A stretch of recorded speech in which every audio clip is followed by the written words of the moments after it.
प्रिय विद्यार्थियों, मैं doctor Shivshankar Vyas, assistant professor government law PG college Bikaner. YouTube channel के जरिए हमारी जो क्लासेस चल रही हैं उसमें हम LLB second year paper number 7 प्रशासनिक विधि और एडमिनिस्ट्रेटिव लॉ और दीपावली की छुट्टियों से पहले हम डेलीगेटेड लेजिस्लेशन पर चर्चा कर रहे थे। उसी क्रम में आज हम प्रत्यायोजित विधायन पर नियंत्रण कंट्रोल ऑन डेलीगेटेड लेजिस्लेशन पर चर्चा शुरू करेंगे। आपके सिलेबस और पेपर के लिहाज से ये जो टॉपिक है कंट्रोल ऑन डेलीगेटेड लेजिस्लेशन बहुत ही इम्पोर्टेंट है। बड़े ध्यान के साथ हमें इस पर तैयारी करनी है और जिस समय हमारी फिजिकल क्लासेस शुरू हो जाएगी ऑफलाइन, उस समय हम इस टॉपिक को एक बार फिर से गो थ्रू होंगे। इस कंट्रोल की हम बात करें तो एक लाइन के साथ मैं ये शुरुआत करूंगा कि power corrupts and absolute power corrupts absolutely. प्रत्यायोजित विधायन पर जो नियंत्रण है वह इसी पर आधारित है कि शक्ति किसी भी व्यक्ति को तानाशाह या निरुकुंस बना सकती है और ऐसी शक्तियां जिस पर किसी प्रकार का कोई प्रतिबंध न हो तो वह उसे पूर्णतः तानाशाह बना सकती है। और प्रत्यायोजित विधायन पर जो नियंत्रण है वह इसी थ्योरी पर आधारित है कि शक्तियों का प्रत्यायोजन पूर्ण रूप से नहीं किया जाना चाहिए। अब हम बात करें कि लेवल ऑफ कंट्रोल की नियंत्रण के स्तर अर्थात प्रत्यायोजित विधायन को किन स्तरों पर नियंत्रित किया जा सकता है, तो हम बात करेंगे कि 2 लेवल है। प्रथम फर्स्ट लेवल जब कंट्रोल किया जा सकता है जब विधानमंडल कार्यपालिका को विधायी शक्ति का प्रत्यायोजन करता है। जब विधायिका कार्यपालिका को शक्तियों का प्रत्यायोजन करता है, एक तो उसी समय नियंत्रण स्थापित किया जा सकता है। दूसरा, जब कार्यपालिका इस शक्ति का प्रयोग करती है। पहला लेवल हमें क्या बताना चाह रहा है कि आप जब शक्तियों का प्रत्यायोजन कर रहे हैं उस समय ही इतनी सावधानी बरत ली जानी चाहिए कि हमें इस बात की गुंजाइश नहीं के बराबर रहे कि कार्यपालिका इन प्रत्यायोजित शक्तियों का दुरुपयोग करे या उसका मनमाना प्रयोग करे। हमें रूपरेखा या जो गाइडलाइन है, ये जो मानक तय करने हैं, वो इस प्रकार से किए जाने चाहिए कि वह शक्तियों का दुरुपयोग न कर सके। दूसरा कंट्रोल कब? जब कार्यपालिका इस प्रत्यायोजित शक्ति का प्रयोग करती है। तो इन 2 स्तरों पर इस पर नियंत्रण स्थापित किया जा सकता है। ये तो बात हुई सब लेवल ऑफ कंट्रोल। अब बात आ रही है हमारे सामने काइंड्स ऑफ कंट्रोल अर्थात नियंत्रण के क्या प्रकार है। तो सबसे इंपॉर्टेंट जुडिशियल कंट्रोल, न्यायिक नियंत्रण, पार्लियामेंट्री कंट्रोल, प्रोसीजरल कंट्रोल और फिर प्रभावित हितों से पूर्व परामर्श। ये 4 मुख्य रूप से प्रकार है जिनके जरिए प्रत्यायोजित विधायन पर नियंत्रण स्थापित किया जा सकता है। न्यायिक नियंत्रण, संसदीय नियंत्रण, प्रक्रियात्मक नियंत्रण और प्रभावित हितों से पूर्व परामर्श। इनके जरिए हम प्रत्यायोजित विधान यानी कि डीएल पर नियंत्रण स्थापित कर सकते हैं। सबसे पहले हम आज जो चर्चा शुरू कर रहे हैं वो कर रहे हैं judicial control on delegated legislation, प्रत्यायोजित विधायन पर न्यायिक नियंत्रण की डीएल पर जुडिशियल कंट्रोल किस प्रकार से स्थापित किया जा सकता है, उस पर हम अपना आज का मंथन शुरू करेंगे। और ये जो जुडिशियल कंट्रोल है वह डॉक्ट्रिन ऑफ अल्ट्रा वायरस अधिकारातीत के सिद्धांत पर कार्य करता है। यानी कि जो न्यायिक नियंत्रण है वह अधिकारातीत के सिद्धांत पर कार्य करता है। सेकेंडरी में जैसे आप कंपनी लॉ में भी अल्ट्रा वायरस थ्योरी पढ़ेंगे। अब फिर बात आती है साहब कि ये जो अधिकारातीत का सिद्धांत है ये अल्ट्रा वायरस किस तरीके से हो सकता है, यानी कि काइंड्स ऑफ अल्ट्रा वायरस, अधिकारातीत के प्रकार। तो 2 मुख्य रूप से प्रकार बताए गए हैं, एक्चुअल अल्ट्रा वायरस, सारवान या वास्तविक अधिकारातीत, और दूसरा है प्रोसीजरल अल्ट्रा वायरस, प्रक्रिया संबंधी अधिकारातीत। हम बात कर रहे हैं प्रत्यायोजित विधायन पर न्यायिक नियंत्रण। न्यायिक नियंत्रण का जो मुख्य आधार है वह है अल्ट्रा वायरस थ्योरी, अधिकारातीत का सिद्धांत। और कोई भी कार्य किस प्रकार से अधिकारातीत हो सकता है, तो काइंड्स ऑफ अल्ट्रा वायरस हम बात करते हैं तो दो प्रकार से हो सकता है, एक्चुअल अल्ट्रा वायरस और प्रोसीजरल अल्ट्रा वायरस। सारवान या वास्तविक अधिकारातीत या प्रक्रिया संबंधी अधिकारातीत।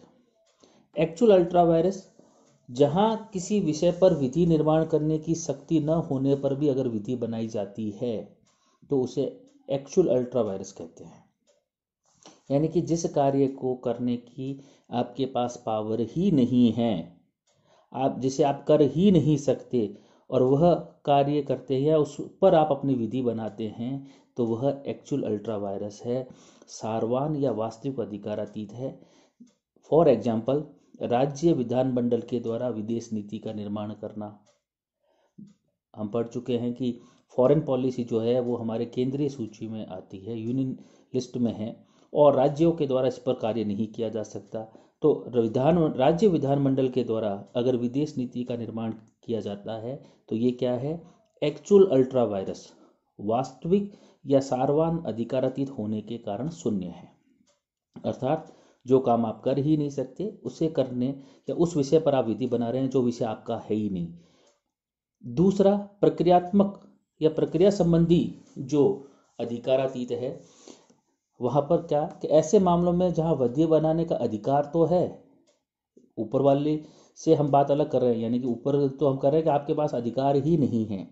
दूसरे में हम क्या बात कर रहे हैं कि आपके पास में विधि बनाने का अधिकार तो है, लेकिन साथ ही साथ उसके लिए एक प्रक्रिया भी विहित की हुई होती है कि आप इस प्रोसीजर को एडॉप्ट करके ही लॉ मेकिंग का कार्य कर सकते हैं, विधि निर्माण करने का कार्य कर सकते हैं। और विधि निर्माण के समय अगर उस प्रक्रिया का पालन नहीं किया जाता है तो ये प्रक्रिया संबंधी अधिकारातीत होता है, प्रोसीजरल अल्ट्रा वायरस। तो judicial control on delegated legislation, प्रत्यायोजित विधान पर न्यायिक नियंत्रण, जिसका आधार है अधिकारातीत का सिद्धांत। दो प्रकार से कोई कार्य अल्ट्रा वायरस हो सकता है, एक्चुअल अल्ट्रा वायरस और प्रोसीजरल अल्ट्रा वायरस। अब हम बात इसमें कर रहे हैं कि वो कौन से ग्राउंड हैं जिन पर अधिकारातीत की दृष्टि के आधार पर आक्षेप किया जा सकता है। तो हम अलग अलग पॉइंट्स में इसकी चर्चा शुरू करेंगे अपनी। पहला पॉइंट, जहां मूल अधिनियम यानी कि पेरेंट एक्ट संविधान का अधिकारातीत परिवर्तन हो। अभी मैं आपको डिटेल में इसकी चर्चा सुनाऊंगा कि जहां मूल अधिनियम यानी कि जो पेरेंट एक्ट बना है, हम बात क्या कर रहे हैं कि विधि निर्माण करने की शक्ति विधानमंडल संसद के पास में है, और जब वह इस प्रकार की शक्तियों का प्रत्यायोजन करता है तो जिस एक्ट के जरिए वह अपनी शक्तियों का प्रत्यायोजन कर रहा है उसे हम कहते हैं पेरेंट एक्ट। यानी कि मैं आपको अगर कोई शक्ति प्रदान करना चाहता हूं तो उस शक्ति को प्रदान करने के लिए मेरे द्वारा जो नियम कानून बनाया गया है, जिसके जरिए मैंने आपको एम्पावर्ड किया है कि आप डेलीगेटेड लेजिस्लेशन बना सकते हैं, ठीक है ना, उसे हम कहते हैं पेरेंट एक्ट, मात्र अधिनियम, मूल अधिनियम, जिसके जरिए आपको क्या मिल रही है, डीएल बनाने की शक्ति प्राप्त हो रही है। तो पहला क्या है, जहां मूल अधिनियम यानी पेरेंट एक्ट जो बना है वह संविधान के अधिकारातीत परिवर्तन हो। अल्ट्रा वायरस टू कॉन्स्टिट्यूशन, मूल अधिनियम ही क्या है, संविधान के अधिकारातीत है। ग्राउंड नंबर सेकंड, जहां की प्रत्यायोजित विधान संविधान के अधिकारातीत हो। मूल अधिनियम तो नहीं है, लेकिन मूल अधिनियम जिसने आपको एम्पावर्ड किया, उस शक्ति का प्रयोग करते हुए आपने डेलीगेटेड लेजिस्लेशन बनाया, और वह डेलीगेटेड लेजिस्लेशन क्या है, अल्ट्रा वायरस टू कॉन्स्टिट्यूशन है। और तीसरा, जहां प्रत्यायोजित विधान का मूल अधिनियम से अधिकारातीत परिवर्तन हो। कंफ्यूज होने की बिल्कुल जरूरत नहीं है, तीन चीजें आपको यहां पर ध्यान में रखनी है, दिमाग में रखना है। एक संविधान है, एक पेरेंट एक्ट है, और एक डेलीगेटेड लेजिस्लेशन है। तीन चीजें दिमाग में बिठा लीजिए बिल्कुल अच्छी तरीके से। मूल रूप से हमारे पास हमारा संविधान, पेरेंट एक्ट और डेलीगेटेड लेजिस्लेशन। पहला जो पॉइंट हमने यहाँ पर लिया है कि जो पेरेंट एक्ट है वह संविधान के अधिकारातीत परिवर्तन ना हो। दूसरा, जहाँ प्रत्यायोजित विधान संविधान के अधिकारातीत है, जो डीएल बना। और तीसरी चीज, जहाँ डीएल यानी कि प्रत्यायोजित विधान मूल अधिनियम के अधिकारातीत परिवर्तन हो।